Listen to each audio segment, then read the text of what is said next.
സംഗതി പെട്ടെന്ന് കേൾക്കുമ്പോൾ തമാശയായിട്ട് തോന്നുമെങ്കിലും നമ്മൾ ജനിച്ച നാടിനെപ്പറ്റി അവിടെയുള്ള ബിഗ് ബോസിലുള്ള മത്സരാർത്ഥികൾക്കുള്ള അറിവ് കേട്ടപ്പോൾ ശരിക്കും ഞെട്ടിപ്പോയി, ഞെട്ടിത്തരിച്ചു പോയി.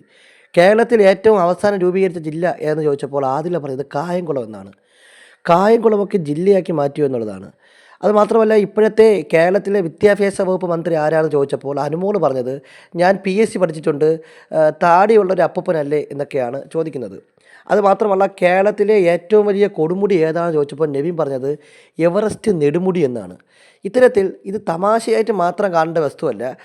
കേരളത്തിനെക്കുറിച്ചുള്ള ബേസിക് ആയിട്ടുള്ള പല കാര്യങ്ങളും അവിടെയുള്ള മത്സരാർത്ഥികൾക്ക് അറിയില്ല എന്നുള്ളതിൻ്റെ ഏറ്റവും വലിയ ഉദാഹരണമാണ് നമ്മൾ ഇന്നലത്തെ എപ്പിസോഡിൽ കണ്ടത്.